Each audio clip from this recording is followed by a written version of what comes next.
శిశిర అన్న మాటకి నిస్సత్తువుగా సోఫాలో కూర్చున్నాడు శశాంక్.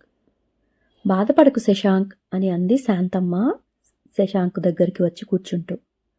హాయ్ గైస్, ఈరోజు భవానీ భవీస్ రాసిన ఓ మనసా దరిచేరనియ్యవా మరోసారి ఎపిసోడ్ 36లోకి వెళ్ళి తెలుసుకుందామా ఏం జరగబోతుంది నెక్స్ట్ అని.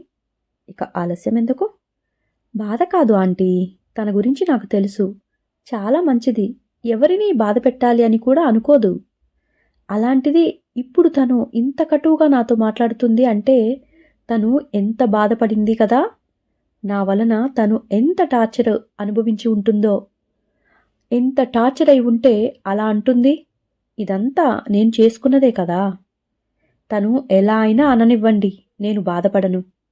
అలా అయినా నాపై కోపం తగ్గితే అదే చాలు అని ఏమీ మాట్లాడకుండా ఇక మౌనంగా లోపలికి వెళ్ళిపోయాడు. శిశిర పాపకి స్నానం చేయించి తీసుకుని వచ్చింది. బెడ్పై కూర్చోపెట్టి నీటిగా తుడుస్తూ పౌడర్ అవి రాస్తూ ఉంది. నైట్ డ్రెస్ వేసి జుట్టు దువ్వి పిలకలు వేసింది. విభూది బొట్టు పెట్టి ఆకలి వేస్తుందా చిటి తల్లి, ఆమె తిందామా అని తనని బయటికి తీసుకువచ్చింది. తనను అస్సలు చూడకుండా వెళ్తున్న శిశిరను చూసి శశాంక్ బాధగా నిట్టూర్చాడు. రూమ్ అంతా ఒకసారి పరీక్షించి చూశాడు. వచ్చినప్పుడు సరిగా చూడలేదు కానీ చాలా అంటే చాలా నీట్గా సర్ది ఉంది ఆ రూమ్. గోడలకి పాప చిన్నప్పటి ఫొటోస్ అంటించి ఉన్నాయి. దగ్గరగా వెళ్ళి వాటిని పరీక్షగా చూస్తూ ఉన్నాడు. నెలల పాప అప్పటి నుండి పిక్స్ ఉన్నాయి. వాటిలో పాకుతున్నప్పటిని, అడుగులు వేస్తున్నప్పుడు, మొదటి పుట్టినరోజు నాటివి, ఇలా చాలా అంటే చాలా మెమరీస్ ఆ ఫొటోస్లలో దాగి ఉన్నాయి. కొన్నిటిలో శిశిర కూడా ఉంది.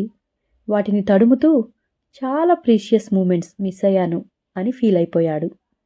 కాసేపటికి అతని దగ్గరగా వచ్చి అతని చొక్కా లాగుతూ డాడీ డాడీ అని గ్రీష్మ పిలిచింది. పాపను చూసి నవ్వుతూ ఎత్తుకున్నాడు. డాడీ, నాని పిలుస్తోంది, ఆమె తినాలి అంట అని చాలా క్యూట్గా ఆ పాప శశాంక్తో అన్నది. సరే నాన్న, నువ్వు తిన్నావా అని అడిగాడు. తిన్నాను డాడీ అని చెప్పింది. పాపని ఎత్తుకొని అలాగే ముద్దు చేస్తూ శశాంక్ రూమ్ నుండి బయటికి వచ్చాడు. శిశిర డైనింగ్ దగ్గర ప్లేట్స్ అన్నీ సర్దుతూ ఉంది. శశాంక్ రాగానే శాంతమ్మ గారు కూడా అక్కడికి వచ్చి రా శశాంక్, భోజనం చేద్దాం అని పిలిచింది. శశాంక్ తన పాపని ఒళ్ళో కూర్చోపెట్టుకుని తను కూడా ఒక చైర్ని వెనక్కి లాక్కొని డైనింగ్ టేబుల్ దగ్గర కూర్చున్నాడు. శిశిర, నువ్వు కూడా కూర్చో, అందరం ఒకేసారి తినేద్దాం అని ఆంటీ అన్నారు. లేదాంటీ, నేను ఫ్రెష్ అయి వచ్చి తింటాను అని కొంచెం ముభావంగా శిశిర సమాధానం చెప్పింది. మీరు తినండి అంటూ మరో మాటకి తావు ఇవ్వకుండా అక్కడి నుండి వెళ్ళిపోయింది. పాప శశాంక్ ఒడి దిగి టీవీ చూడటానికి వెళ్ళిపోయింది. ఆవిడ నిట్టూరుస్తూ శశాంక్ ప్లేట్లో ఆహారాన్ని వడ్డించింది. శశాంక్, ఇది మీ ఇల్లే అనుకో, అస్సలు మొహమాట పడద్దు అని కూరలన్నీ వేశారు తను. మీరు తినండి ఆంటీ, నేను మొహమాట పడను అంటూ శశాంక్ ఆ ప్లేట్ని ముందుకు లాక్కున్నాడు. లేదు, నేను శిశిరతో కలిసి తింటాను, నువ్వు తిను బాబు అంది ఆవిడ. శశాంక్ కొంచెం కూర కలిపి ముద్ద నోట్లో పెట్టుకుని చిన్నగా నవ్వుకున్నాడు. ఏమైంది నవ్వుతున్నావు అని శశాంక్ నవ్వుకి కారణం తెలియక ఆవిడ అడిగారు. ఆంటీ, వీటిని శిశిర చేసిందా అని అడిగాడు. హా అవును, ఏమైంది, ఏమైనా తక్కువైందా అని అడిగారు ఆవిడకి అర్థం కాక. లేదు, చాలా బాగుంది, మీకు తెలుసా ఆంటీ, ఈ కర్రీ అంటే నాకు చాలా ఇష్టం అని వాళ్ళ మమ్మీ దగ్గర నేర్చుకొని మరీ నాకు చేసి తెచ్చిస్తూ ఉండేది అని చెప్తున్నాడు శశాంక్. కళ్ళల్లో మెరుపు శాంతమ్మ చూసి ఇక దానిని కనుక్కోకుండా ఉండలేకపోయింది. హాస్టల్ ఫుడ్ బాగుండదు అని నాకు వీక్లో 4 రోజులు ఇంటి దగ్గర నుండి తను బాక్స్ తెచ్చేది, వాళ్ళ అమ్మకి తన ఫ్రెండ్స్ పేరు చెప్పేది అని నవ్వుతూ చెప్తూ తింటున్నాడు. టీ పెట్టడం కూడా రానిది నా కోసం నాకు ఇష్టమైనవన్నీ నేర్చుకుని వండి పెట్టింది. ఎంత మంచిదో కదా. ఆ మూమెంట్స్ అన్నీ ఎంత బ్యూటిఫుల్ మెమరీస్, అన్నీ నేనే నా చేతులతో స్పాయిల్ చేసేసుకున్నాను అనుకుంటూ శశాంక్కి బాధతో ముద్ద గొంతు దిగటం లేదు. శశాంక్, ఒక్కోసారి అలా జరుగుతూ ఉంటుంది. జరిగిన దాని గురించి ఆలోచిస్తూ ఉండిపోతే మనం ముందుకి పోలేము. నువ్వు కోరుకున్నట్లు తను నీ భార్య అయిపోయింది కదా, ఈసారి ఆమె చేతిని విడవకుండా నువ్వు గట్టిగా పట్టుకో అని చెప్పింది ఆవిడ. కలలో కూడా వదలనాంటీ అని ఎంతో నిజాయితీగా చెప్పాడు శశాంక్. శిశిర కోపంలో ఉంది. ఆ కోపంలో నీపై ఉన్న ప్రేమ కనిపించడం లేదు.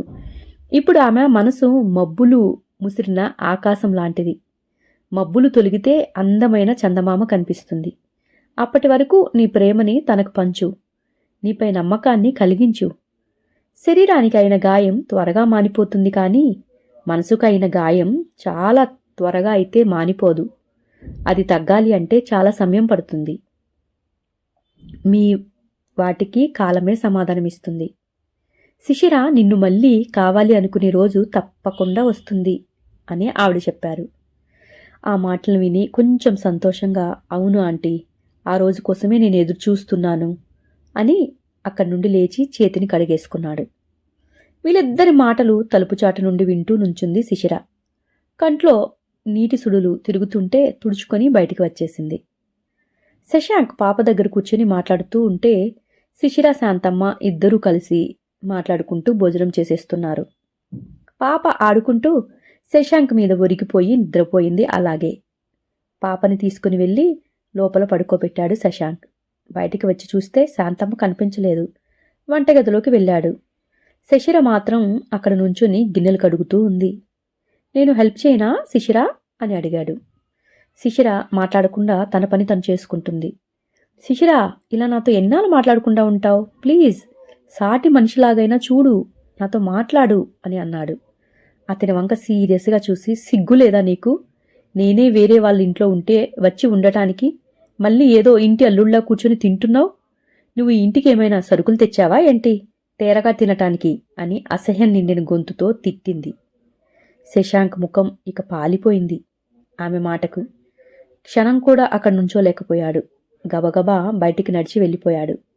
చల్లటి గాలి ముఖానికి తగులుతుంటే శిశిర మాటలు గుర్తుకు వస్తున్నాయి. పుట్టి బుద్ధి ఎరిగాక ఎప్పుడు ఇలాంటి మాట అనిపించుకున్నది లేదు.